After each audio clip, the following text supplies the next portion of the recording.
Stave 4, the last of the spirits. The phantom slowly, gravely, silently approached. When it came near him, Scrooge bent down upon his knee, for in the very air through which this spirit moved it seemed to scatter gloom and mystery. It was shrouded in a deep black garment, which concealed its head, its face, its form, and left nothing of it visible save one outstretched hand. But for this it would have been difficult to detach its figure from the night and separate it from the darkness by which it was surrounded. He felt that it was tall and stately when it came beside him, and that its mysterious presence filled him with a solemn dread. He knew no more, for the spirit neither spoke nor moved. "Am I in the presence of the ghost of Christmas yet to come?" said Scrooge. The spirit answered not, but pointed onward with its hand. "You are about to show me shadows of the things that have not happened, but will happen in the time before us?" Scrooge pursued. "Is that so, spirit?" The upper portion of the garment was contracted for an instant in its folds, as if the spirit had inclined its head. That was the only answer he received. Although well used to ghostly company by this time, Scrooge feared the silent shape so much that his legs trembled beneath him, and he found that he could hardly stand when he prepared to follow it. The spirit paused a moment, as observing his condition and giving him time to recover. But Scrooge was all the worse for this.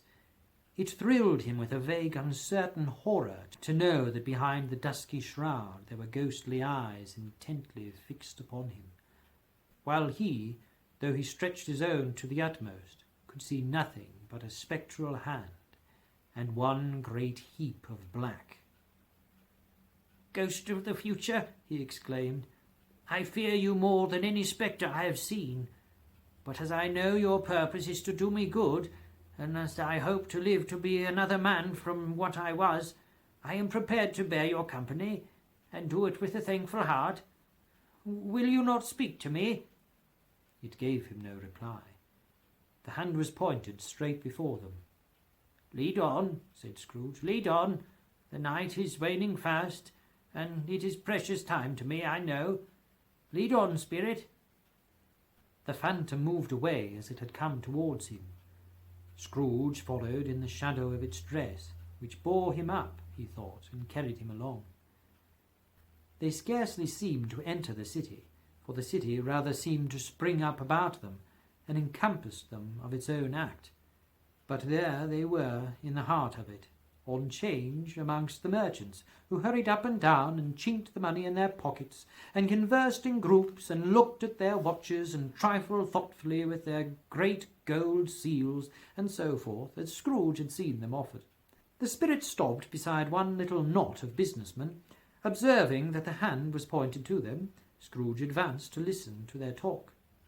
"No," said a great fat man with a monstrous chin, "I don't know much about it either way. I only know he's dead." "When did he die?" inquired another. "Last night, I believe." "Why, what was the matter with him?" asked a third, taking a vast quantity of snuff out of a very large snuff-box. "I thought he'd never die." "God knows," said the first with a yawn. "What has he done with his money?" asked a red-faced gentleman with a pendulous excrescence on the end of his nose that shook like the gills of a turkey-cock. "I haven't heard," said the man with the large chin, yawning again. "Left it to his company, perhaps. He hasn't left it to me, that's all I know." The pleasantry was received with a general laugh. "It's likely to be a very cheap funeral," said the same speaker, "for upon my life I don't know of anybody to go to it. Suppose we make up a party and volunteer." "I don't mind going if lunch is provided," observed the gentleman with the excrescence on his nose. "But I must be fed if I make one." Another laugh. "Well, I am the most disinterested among you, after all," said the first speaker, "for I never wear black gloves and I never eat lunch. But I'll offer to go if anybody else will. When I come to think of it, I'm not at all sure that I wasn't his most particular friend, for we used to stop and speak whenever we met. Bye-bye." Speakers and listeners strolled away and mixed with other groups. Scrooge knew the men, and looked towards the spirit for an explanation. The phantom glided on into a street. Its finger pointed to two persons meeting. Scrooge listened again, thinking that the explanation might lie there. He knew these men too perfectly. They were men of business, very wealthy, and of great importance. He had made a point always of standing well in their esteem, in a business point of view, that is, strictly in a business point of view. "How are you?" said one. "How are you?" returned the other. "Well," said the first. "Old Scratch has got his own at last, eh?" "So I'm told," returned the second. "Cold, isn't it?" "Seasonable for Christmas time. You're not a skater, I suppose?" "No, no, something else to think of. Good morning." Not another word. That was their meeting, their conversation, and their parting. Scrooge was at first inclined to be surprised that the spirit would attach importance to conversations apparently so trivial, but feeling assured that they must have some hidden purpose, he set himself to consider what it was likely to be. They could scarcely be supposed to have any bearing on the death of Jacob, his old partner, for that was past, and this ghost's province was the future. Nor could he think of any one immediately connected with himself to whom he could apply them, but nothing doubting that to whomsoever they applied, they had some latent moral for his own improvement, he resolved to treasure up every word he heard, and everything he saw, and especially to observe the shadow of himself when it appeared, for he had an expectation that the conduct of his future self would give him the clue he missed, and would render the solution of these riddles easy. He looked about in that very place for his own image, but another man stood in his accustomed corner, and though the clock pointed to its usual time of day for being there, he saw no likeness of himself among the multitudes that poured in through the porch. It gave him little surprise, however, for he had been resolving in his mind a change of life, and thought and hoped he saw his new-born resolutions carried out in this. Quiet and dark beside him stood the phantom with its outstretched hand. When he roused himself from his thoughtful quest, he fancied, from the turn of the hand and its situation in reference to himself, that the unseen eyes were looking at him keenly. It made him shudder and feel very cold. They left the busy scene and went into an obscure part of town where Scrooge had never penetrated before, although he recognized its situation and its bad repute. The ways were foul and narrow, the shops and houses wretched, the people half naked, drunken, slipshod, ugly, alleys and archways like so many cesspools disgorged from their offences, and smell and dirt and life upon the straggling streets, and the whole quarter reeked with crime, with filth and misery. Far in this den of infamous resort there was a low-browed beetling shop, below a penthouse roof, where iron, old rags, bottles, bones, and greasy offal were brought. Upon the floor within were piled up heaps of rusty keys, nails, chains, hinges, files, scales, weights, and refuse iron of all kinds. Secrets that few would like to scrutinize were bred and hidden in mountains of unseemly rags, masses of corrupted fat, and sepulchres of bones. Sitting in among the wares he dealt in, by a charcoal stove made of old bricks, was a grey-haired rascal, nearly 70 years of age, who had screened himself from the cold air without by a frowsy curtaining of miscellaneous tatters hung upon a line, and smoked his pipe in all the luxury of calm retirement. Scrooge and the phantom came into the presence of this man, just as a woman with a heavy bundle slunk into the shop. But she had scarcely entered when another woman, similarly laden, came in too, and she was closely followed by a man in faded black, who was no less startled by the sight of them than had been upon the recognition of each other. After a short period of blank astonishment, in which the old man with the pipe had joined them, they all three burst into a laugh. "Let the charwoman alone to be the first," cried she who entered first. "Let the laundress alone to be the second, and let the undertaker's man alone to be the third.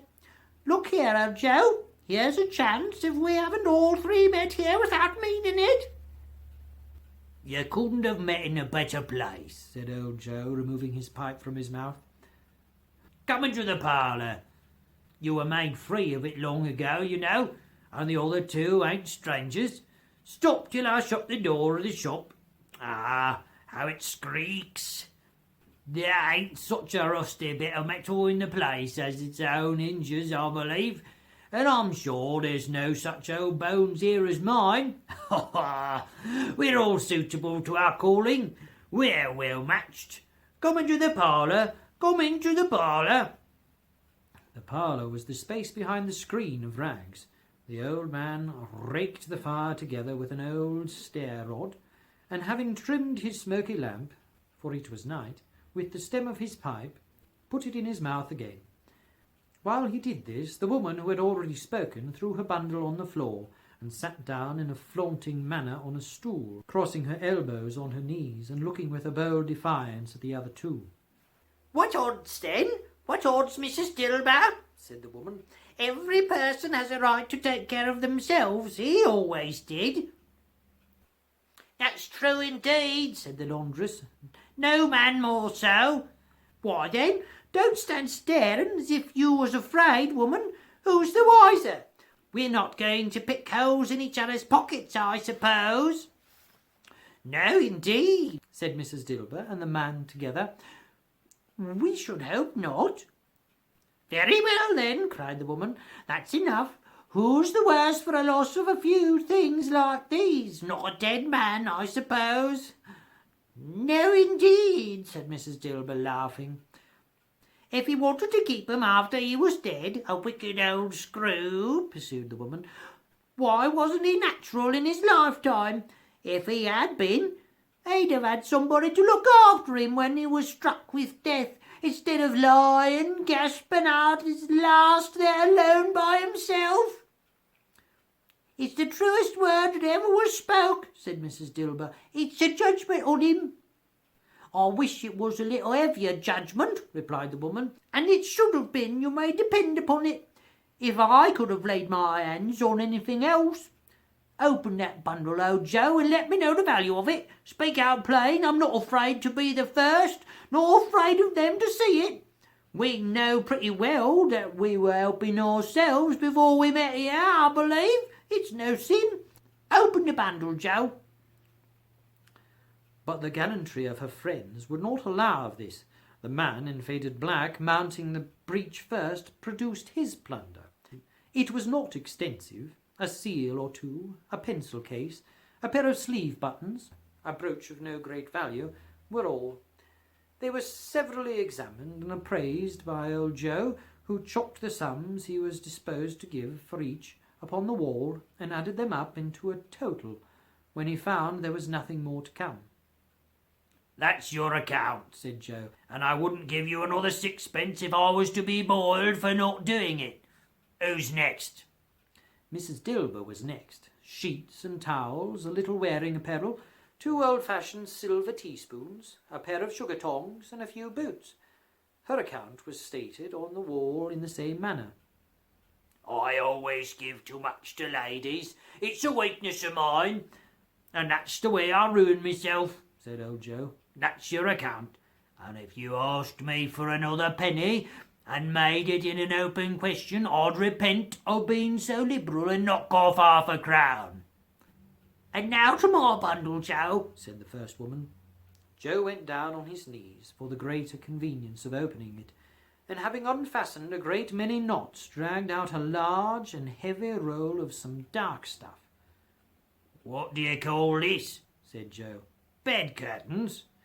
"Ah," returned the woman, laughing and leaning forward on her crossed arms. "Bed curtains!" "You don't mean to say you took 'em down, rings and all, with him lying there?" said Joe. "Yes, I do," explained the woman. "Why not?" "You were born to make your fortune," said Joe, "and you'll certainly do it." "I certainly shan't hold my hand when I can get anything in it by reaching it out, for the sake of such a man as he was, I promise you, Joe," returned the woman coolly. Don't drop that oil upon the blankets now. His blankets? Asked Joe. Who else's, do you think? Replied the woman. He isn't likely to catch cold without 'em, I dare say. I hope he didn't die of anything catching, eh? Said old Joe, stopping in his work and looking up. Don't you be afraid of that, returned the woman. I'm too fond of his company that I'd loiter about him of such things if he did. Ah, you may look through that shirt till your eyes ache, but you won't find a hole in it, nor threadbare place. It's the best he had, and a fine one too. They'd have wasted it if it hadn't been for me. What do you call wasting of it? Asked old Joe. Putting it on him to be buried in, to be sure, replied the woman with a laugh. Somebody was fool enough to do it, but I took it off again. If calico ain't good enough for such a purpose, it isn't good enough for anything. It's quite as becoming to the body. It can't look uglier than it did in that one. Scrooge listened to this dialogue in horror. As they sat grouped about their spoil in the scanty light afforded by the old man's lamp, he viewed them with a detestation and disgust that could hardly have been greater, though they had been obscene demons marketing the corpse itself. "Ha ha!" laughed the same woman, when old Joe, producing a flannel bag with money in it, told out their several gains upon the ground. This is the end of it, you see. He frightened everyone away from him when he was alive to profit us when he was dead. Spirit, said Scrooge, shuddering from head to foot, I see. The case of this unhappy man might be my own. My life tends that way now. Merciful heaven, what is this? He recoiled in terror, for the scene had changed, and now he almost touched a bed. A bare, uncurtained bed, on which, beneath a ragged sheet, there lay something covered up, which, though it was dumb, announced itself in awful language. The room was very dark, too dark to be observed with any accuracy, though Scrooge glanced round it in obedience to a secret impulse, anxious to know what kind of room it was. A pale light rising in the outer air fell straight upon the bed, and on it, plundered and bereft, unwatched, unwept, uncared for, was the body of this man. Scrooge glanced towards the phantom. Its steady hand was pointed to the head.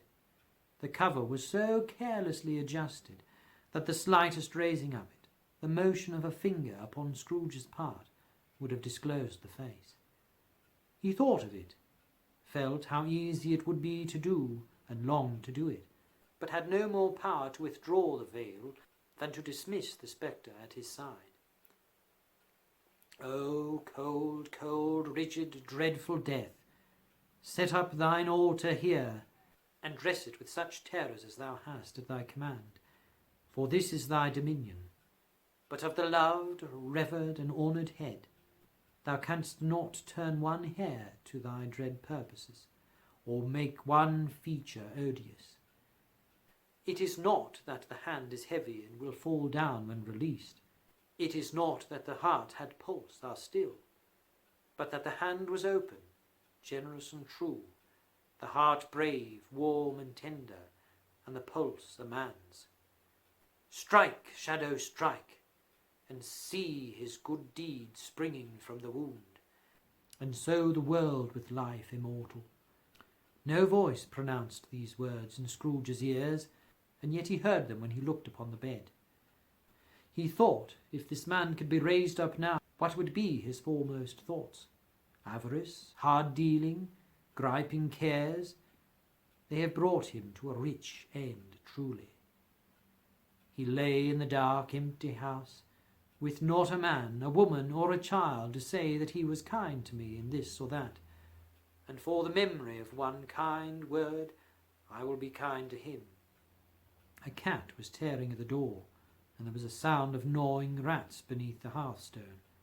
What they wanted in the room of death, and why they were so restless and disturbed, Scrooge did not dare to think. "Spirit," he said, "this is a fearful place. In leaving it, I shall not leave its lesson. Trust me. Let us go." Still the ghost pointed with an unmoved finger to the head. "I understand you," Scrooge returned, "and I would do it if I could, but I have not the power, Spirit. I have not the power." Again it seemed to look upon him. "If there is any person in the town who feels emotion caused by this man's death," said Scrooge, quite agonized, "show that person to me, Spirit, I beseech you." The phantom spread its dark robe before him for a moment like a wing, and withdrawing it revealed a room by daylight, where a mother and her children were. She was expecting someone, and with anxious eagerness, for she walked up and down the room, startled at every sound, looked out from the window, glanced at the clock, tried, but in vain, to work with her needle, and could hardly bear the voices of the children in their play. At length the long-expected knock was heard. She hurried to the door and met her husband, a man whose face was careworn and depressed. Though he was young, there was a remarkable expression in it now, a kind of serious delight of which he felt ashamed, and which he struggled to repress. He sat down to the dinner that had been hoarding for him by the fire, and when she asked him faintly what news, which was not until after a long silence, he appeared embarrassed how to answer. "Is it good," she said, "or bad?" to help him. "Bad," he answered. "We are quite ruined?" "No, there is hope yet, Caroline." "If he relents," she said, amazed, "there is. Nothing is past hope, if such a miracle has happened." "He is past relenting," said her husband. "He is dead." She was a mild and patient creature, if her face spoke truth, but she was thankful in her soul to hear it, and she said so with clasped hands. She prayed forgiveness the next moment and was sorry, but the first was the emotion of her heart. What the half-drunken woman whom I told you of last night said to me when I tried to see him and obtain a week's delay, and what I thought was mere excuse to avoid me, turns out to have been quite true. He was not only very ill, but dying then. "To whom will our debt be transferred?" "I don't know. But before that time we shall be ready with the money, and even though we were not, it would be a bad fortune indeed to find so merciless a creditor in his successor. We may sleep tonight with light hearts, Caroline." Yes, soften it as they would, their hearts were lighter. The children's faces, hushed and clustered round to hear what they so little understood, were brighter, and it was a happier house for this man's death. The only emotion that the ghost could show him, caused by the event, was one of pleasure. "Let me see some tenderness connected with her death," said Scrooge, "or that dark chamber, Spirit, which we left just now, will be forever present to me." The ghost conducted him through several streets familiar to his feet, and as they went along, Scrooge looked here and there to find himself, but nowhere was he to be seen. They entered poor Bob Cratchit's house, the dwelling he had visited before, and found the mother and the children seated round the fire. Quiet, very quiet. The noisy little Cratchits were as still as statues in one corner, and sat looking up at Peter, who had a book before him. The mother and her daughters were arranged in sewing, but surely they were very quiet. And he took a child and set him in the midst of them. Where had Scrooge heard those words? He had not dreamed them. The boy must have read them out, as he and the spirit crossed the threshold. Why did he not go on? The mother laid her work upon the table and put her hand up to her face. "The colour hurts me eyes," she said. "The colour? Ah, poor Tiny Tim." "They're better now again," said Cratchit's wife. "It makes them weak by candlelight, and I wouldn't show weak eyes to your father when he comes home for the world. He must be near his time." "Past it, rather," Peter answered, shutting up his book. "But I think he has walked a little slower than he used these few last evenings, mother." They were very quiet again. At last she said, in a steady, cheerful voice that only faltered once, I have known him to walk with Tiny Tim upon his shoulders very fast indeed." "And so have I," cried Peter, "often." "And so have I," exclaimed another. So had all. "But he was very light to carry," she resumed, intent upon her work, "and his father loved him so, that it was no trouble, no trouble. and there is your father at the door." She hurried out to meet him, and little Bob and his comforter, he had need of it, poor fellow, came in. His tea was ready for him on the hob, and they all tried who should help him to it most.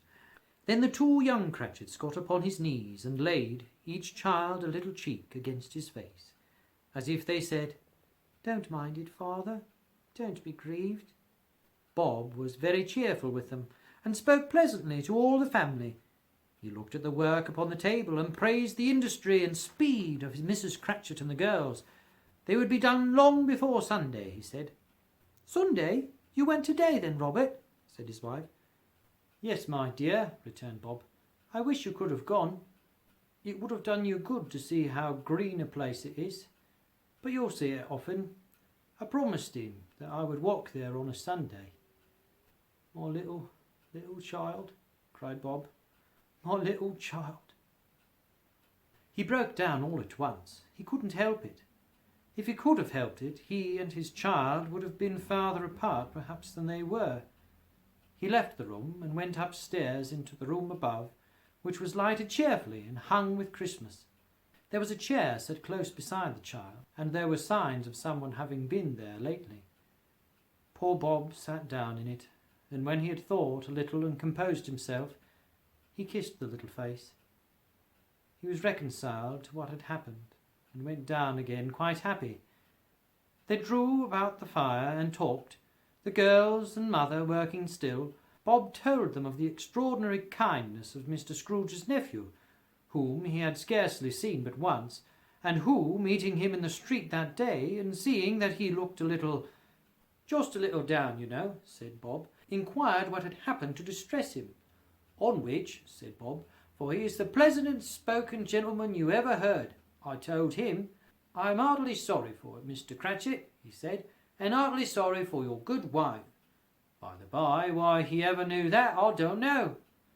"Knew what, my dear?" "Why, that you were a good wife," replied Bob. "Everyone knows that," said Peter. "Very well observed, my boy," cried Bob. "I hope they do." "Heartily sorry," he said, "for your good wife. If I can be of service to you in any way," he said, giving me his card, "that's where I live. Pray come to me." Now it wasn't, cried Bob, for the sake of anything he might be able to do for us, so much as for his kind way, that this was quite delightful. It really seemed as if he had known old Tiny Tim and felt with us. "I am sure he's a good soul," said Mrs. Cratchit. "You would be sure of it," said my dear, returned Bob, "if you saw and spoke to him. I shouldn't be at all surprised, mark what I say, if he got Peter a better situation." "Only hear that, Peter," said Mrs. Cratchit. "And then," cried one of the girls, "Peter will be keeping company with someone and setting up for himself." "Get along with you," retorted Peter, grinning. "It's just as likely as not," said Bob. "One of these days, though there's plenty of time for that, my dear. But however and whenever we part from one another, I am sure we shall none of us forget poor Tiny Tim, shall we, for this first parting that there was among us?" "Never, father," cried they all. "And I know," said Bob, "I know, my dears, that when we recollect how patient and how mild he was, although he was a little child, we shall not quarrel easily among ourselves and forget poor Tiny Tim in doing it." "No, never, father," they all cried again. "I am very happy," said little Bob. "I am very happy." Mrs. Cratchit kissed him. His daughters kissed him.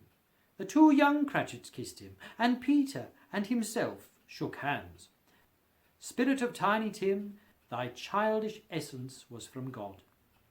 "Spectre," said Scrooge, "something informs me that our parting moment is at hand. I know it, but I know not how. Tell me what man that was whom we saw lying dead." The ghost of Christmas yet to come conveyed him as before, though at a different time, he thought. Indeed, there seemed no order in these latter visions, save they were in the future, into the resorts of business men, but showed him not himself. Indeed, the spirit did not stay for anything, but went straight on, as to the end just now desired, until besought by Scrooge to tarry for a moment. "This court," said Scrooge, "through which we hurry now, is where my place of occupation is, and has been for a length of time. I see the house. Let me behold where I shall be in days to come." The spirit stopped. The hand was pointed elsewhere. "The house is yonder," Scrooge exclaimed. "Why do you point away?" The inexorable finger underwent no change. Scrooge hastened to the window of his office and looked in. It was an office still, but not his.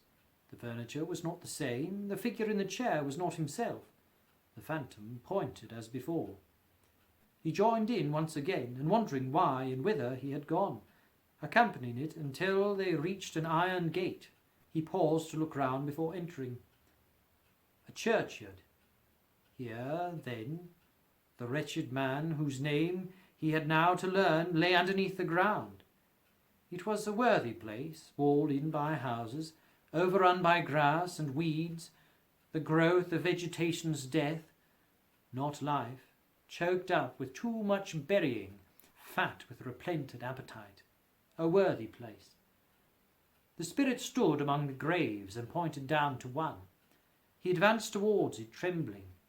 The phantom was exactly as it had been, but he dreaded that he saw new meaning in its solemn shape. "Before I draw nearer to that stone to which you point," said Scrooge, "answer me one question. Are these the shadows of things that will be, or are they shadows of things that may be only?" Still the ghost pointed downward to the grave by which it stood. "Men's courses will foreshadow certain ends, to which, if persevered in, they must lead," said Scrooge. "But if the courses be departed from, the ends will change. Say it is thus with what you show me." The spirit was immovable as ever. Scrooge crept towards it, trembling as he went, and following the finger, read upon the stone of the neglected grave his own name, Ebenezer Scrooge. "Am I that man who lay upon the bed?" he cried upon his knees. The finger pointed from the grave to him and back again. "No, spirit! Oh, no, no!" The finger still was there. "Spirit!" he cried, tight clutching at its robe. "Hear me! I am not the man I was. I will not be the man I must have been but for this intercourse. Why show me this if I am past all hope?" For the first time the hand appeared to shake. "Good spirit," he pursued, as down upon the ground he fell before it, "your nature intercedes for me and pities me. Assure me that I yet may change these shadows you have shown me by an altered life." The kind hand trembled. "I will honour Christmas in my heart and try to keep it all the year. I will live in the past, the present, and the future. The spirits of all three shall strive within me. I will not shut out the lessons that they teach. Oh, tell me, I may sponge away the writing on this stone." In his agony he caught the spectral hand. It sought to free itself, but he was strong in his entreaty, and detained it. The spirit stronger yet repulsed him. Holding up his hands in a last prayer to have his fate reversed, he saw an alteration in the phantom's hood and dress. It shrunk, collapsed, and dwindled down into a bedpost.